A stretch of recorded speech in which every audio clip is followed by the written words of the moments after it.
सबसे पहले मैं आपको बता दूं, यह भारतवर्ष है प्रियवर। जो चीज़ें कही जा रही हैं ना, वह आप सड़क पर जा करके देख लो। जो विरोध कर रहे हैं ना, वो राजनीतिक हिंदू ही हैं, यानी वो पेट में दर्द हिंदुओं के ही हो रहा है। अगर मैं बात करूं मुस्लिम्स की, तो वह राम भक्ति के गीत भी गा रहे हैं और इस बात को भी स्वीकार कर रहे हैं कि श्री राम हमारे भी पूर्वज हैं, और बड़ी प्रसन्नता के साथ में, हंसी खुशी के साथ में उस कार्यक्रम में भाग भी ले रहे हैं। बात अगर मथुरा काशी की जाए, वहां पर भगवान जी का मंदिर है, पहले से मंदिर है, उसको आप कितना हृदय में रख पाते हैं वह आप पर निर्भर करता है। और आपके गाँव गाँव मोहल्ले मोहल्ले में जो मंदिर हैं, वहां पर जाकर आप सुबह शाम कितना आरती में शरीक होते हैं, कितना सम्मिलित होते हैं, यह महत्व की बात है। इसलिए निरर्थक बात कभी ना करें। एक पार्टी जो लगातार संघर्ष कर रही है, एक पार्टी जो आयोजन कर रही है, अगर वो उस पर क्रेडिट जाता भी है तो पेट में दर्द क्यों हो रहा है? आप भी तो यहीं पर मौजूद थे, आप इस काम को कर सकते थे, कांग्रेस इस काम को कर सकती थी। जाहिर सी बात है, मैं एक भारतीय होने के नाते बड़ा प्रसन्न हूँ। भारत में प्रत्येक वर्ग का व्यक्ति जो भी राम से प्रेम करता है, उसका मन बड़ा प्रसन्न है, आह्लादित है। तो जाहिर सी बात है, ये तो प्रसन्नता का विषय है ही, इसमें तो कोई संशय की बात है ही नहीं। कांग्रेस और विपक्ष लगातार एक ही दावेदारी कर रहा है कि ये बीजेपी और आरएसएस का इवेंट है। मुझे बड़ा दुख होता है बेटा जी, जब इस तरह की चीज़ों को हम देखते हैं। अगर मंदिर नहीं बन रहा था तो यह बात कही जा रही थी कि कोई भी व्यक्ति यदि यहाँ पर मंदिर बनवा देगा तो बस वह भारत में पूजित हो जाएगा, उसकी बड़ी प्रशंसा होगी, प्रशस्ति होगी, इत्यादि इत्यादि। और विपक्ष भी बार बार कह रहा था कि कब तारीख बताएंगे, कब मंदिर बनेगा। अब मंदिर बन रहा है और माननीय सुप्रीम कोर्ट के फैसले से बन रहा है, उसके बाद में इसको बीजेपी का इवेंट बताया जा रहा है। अरे भाई, कोई भी यदि इस कार्य को बेहतर तरीके से करने के लिए समर्पित है और कर रहा है तो उसका स्वागत होना चाहिए ना। हम हर एक चीज़ को जब राजनीति की दृष्टि से देखने लगते हैं तो दिक्कत की बात होती है। और कांग्रेस को इस बात को समझ जाना चाहिए कि लगातार वह हिंदुत्व का विरोध कर रही है, सनातन का विरोध कर रही है, और विरोध करते करते कहाँ रसातल में पहुंच गई है। तो जाहिर सी बात है, आगे भी विरोध होगा तो उससे रसातल में ही जाएगी। यह निश्चित रूप से एक पेशाचिक कार्य है जो इस तरह की पार्टियां इस तरह से कर रही हैं। शंकराचार्य जी हैं, अभी मुक्तेश्वरानंद सरस्वती जी महाराज, वो कह रहे हैं कि अभी जब मंदिर का काम ही पूरा नहीं हुआ, निर्माण ही नहीं पूरा हुआ है, तो राम मंदिर में प्राण प्रतिष्ठा कैसे? सर्वप्रथम मैं आपको बता दूं, मैं बार बार इस बात को कहता हूं कि ऐसा कौन सा मंदिर है जहां काम नहीं होते हैं, प्राण प्रतिष्ठा के बाद काम नहीं होते हैं। हर एक मंदिर में काम होते हैं। हमारे इस मंदिर में भी जब प्राण प्रतिष्ठा हुई थी, यहाँ पर भगवान कृष्ण की मूर्ति की स्थापना की गई थी, भगवान श्री राम की मूर्ति की स्थापना की गई थी, उसके पश्चात लगातार यहाँ पर काम होते रहे। बल्कि भगवान श्री राम की मूर्ति की स्थापना तो बाद में की गई है। यहाँ पर भगवान शिव का शिवलिंग जो है वो बाद में स्थापित किया गया है। पहले यहाँ पर भगवान कृष्ण की ही मूर्ति की स्थापना हुई थी। हर एक मंदिर में लगातार काम होते रहते हैं। अपने आसपास आप देख सकते हैं और किन्हीं भी प्रसिद्ध मंदिरों को देख सकते हैं। मैं पहले भी कह चुका हूँ और बार बार इस बात को कहता हूँ, अपने आसपास जाकर के आप देखिएगा, मंदिरों को देखिएगा। हमारे पास में यहाँ पर बरसी एक स्थान है जहाँ पर महाभारत कालीन मंदिर है, अभी जीर्णोद्धार हुआ है, पूरे तरीके से नया बना दिया गया है। मंदिर में काम होते हैं। मूल बात क्या है? गर्भगृह तैयार हो गया, गर्भगृह में विधिवत तरीके से आप पूजा कर चुके हैं, कलश की स्थापना की है। ऊपर छत वाले कलश की बात नहीं कर रहा हूं मैं, अंदर कलश की स्थापना की जो पूजा के समय होती है, और पूरे तरीके से आपने अभिमंत्रित करके यदि प्राण प्रतिष्ठा कर दी है, बस उसके बाद काम चलता रहेगा। काम तो वहाँ हजारों साल तक चलता रहेगा, चलता ही रहेगा। वह तो श्री राम की जन्मभूमि है, सनातन की आस्था का केंद्र है। जब तक सनातन रहेगा तब तक वहाँ पर काम चलता रहेगा। तो उसको आप अपूर्ण नहीं कह सकते। यदि आप उसे अपूर्ण कह रहे हैं तो उसके पीछे मनसा कुछ और है।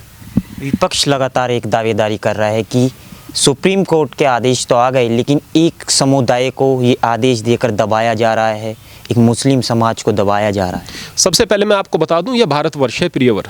जो चीज़ें कही जा रही हैं ना, वह आप सड़क पर जा करके देख लो। जो विरोध कर रहे हैं ना, वो राजनीतिक हिंदू ही हैं, यानी वो पेट में दर्द हिंदुओं के ही हो रहा है। अगर मैं बात करूं मुस्लिम्स की, तो वह राम भक्ति के गीत भी गा रहे हैं और इस बात को भी स्वीकार कर रहे हैं कि श्री राम हमारे भी पूर्वज हैं, और बड़ी प्रसन्नता के साथ में, हंसी खुशी के साथ में उस कार्यक्रम में भाग भी ले रहे हैं। बहुत सारे मुसलमान वहां जाकर के भाग ले रहे हैं। आप यदाकदा सोशल मीडिया पर भी देख सकते हैं, हर एक स्थान पर दिखाई दे रहा है। इस देश के मुस्लिम बड़े दिल खोल करके इस कार्यक्रम में भाग ले रहे हैं। जो पेट में दर्द हो रहा है वह हिंदुओं के ही पेट में दर्द हो रहा है। मैं आपको बता दूं, वो भी राजनीति राजनीति की वजह से हो रहा है। यहाँ पर ऐसा कुछ नहीं है कि समुदाय विशेष को दबाया गया है। जब सुप्रीम कोर्ट का फैसला आया उसके बाद मुस्लिम्स ने, भारतीय मुस्लिम्स ने बड़ी सहृदयता के साथ में इस फैसले का स्वागत किया है और इसमें साथ दिया है। यह भारतीय मुस्लिम है, इसको आप बदनाम करने की कोशिश न करें। यह श्री राम मंदिर का कार्यक्रम है, यहाँ पर आप हर्षोल्लास के साथ में भाग लेंगे तो जाहिर सी बात है आप राम भक्त हैं, और यदि आप विरोध में हैं तो आप पेशाचिक कार्य कर रहे हैं। आपने कहा मुस्लिम इस तरह का वो सम्मान दे रहे हैं राम मंदिर को, लेकिन ओवैसी जी हैं और मौलाना तौकीर रज़ा है, उनका साफ तौर से कहना है कि बाबरी मस्जिद को तो हमने गवा दिया है, लेकिन अगर बात मथुरा और काशी पे आई तो इस बार सड़कों पे आना पड़ेगा। सबसे पहले मैं आपको बता दूं कि आप मथुरा काशी की बात कर क्यों रहे हैं। यहाँ पर बात करनी चाहिए राम मंदिर की, है ना। अगर आप आगे मथुरा काशी की बात करेंगे और दूसरे स्थानों की बात करेंगे तो यहाँ पर 18,000 से ज़्यादा मंदिर तोड़े गए हैं। 10,000 से ज़्यादा तो बहुत ज़्यादा प्रामाणिक रूप से कहते हैं कि यहाँ पर मंदिर तोड़े गए हैं। क्यों टूटे हैं वो मंदिर? भाई बाहर से कोई आक्रांता आएगा तो जाहिर सी बात है वो अपने मर्जी से काम करेगा। वो आक्रांता क्यों आया? आपकी आपसी फूट की वजह से आया, आपकी कमजोरी या कायरता की वजह से आया। वो चीज़ें हो चुकी हैं। भगवान श्री राम की जन्मभूमि पर मंदिर बन गया है। मैं कहूँगा कि आगे अब कोई बात नहीं होनी चाहिए। जिस प्रकार से मुस्लिम बढ़ चढ़ करके यहाँ पर इस मंदिर की निर्माण में, और या फिर ये कहिएगा जो आम मुस्लिम के बारे में बात कर रहा हूँ, प्राण प्रतिष्ठा में सहयोग कर रहे हैं, उसी प्रकार से आप जब मस्जिद कहीं पर बनती है उसमें सहयोग कीजिएगा और भारत में एक नई परंपरा की शुरुआत कीजिएगा।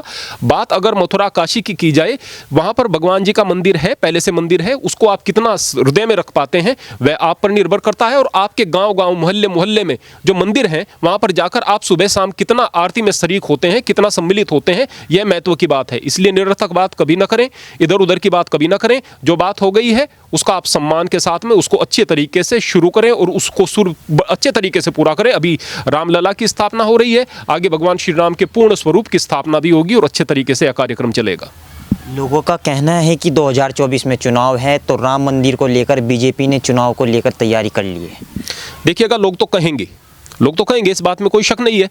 और जाहिर सी बात है, जब यह मंदिर का सिलसिला शुरू हुआ था तब से बीजेपी ही तो कर रही है। अगर बात करें 90 से लेकर के और अब तक या उससे पहले भी बीजेपी ही तो करती रही है ना। एक पार्टी जो लगातार संघर्ष कर रही है, एक पार्टी जो आयोजन कर रही है, अगर वो उस पर क्रेडिट जाता भी है तो पेट में दर्द क्यों हो रहा है? आप भी तो यहीं पर मौजूद थे, आप इस काम को कर सकते थे, कांग्रेस इस काम को कर सकती थी। जाहिर सी बात है, जब श्री राम के भक्त और कार सेवक वहां पर जाते हैं, आप गोलियां चलवाते हैं वहां पर, आप उनको मरवाते हैं। और कमाल की बात, उसके बाद कहते हैं कि बीजेपी क्रेडिट ले रही है।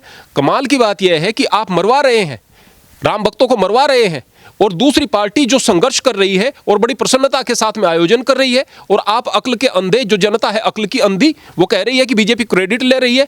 क्रेडिट ले या ना ले, क्रेडिट तो बीजेपी को जाएगा।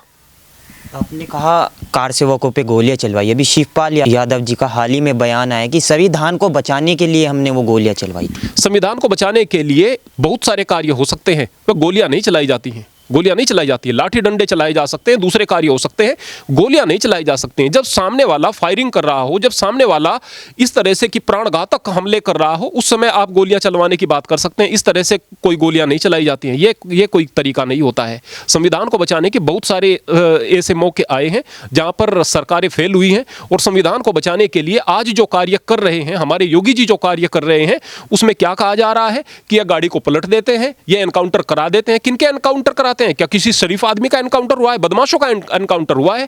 जो वास्तव में लोगों को लूटते हैं उनका एनकाउंटर हुआ है? यहां तो आपको संविधान खतरे में दिखाई दे जाता है। और जब आप निहत्थे लोगों पर गोलियां चलवाते हैं, वहां पर आप संविधान बचाने की बात करते हैं। यह देश की जनता सब कुछ समझ रही है, इसीलिए जो दुष्ट लोग हैं वो पराभव को प्राप्त हो रहे हैं।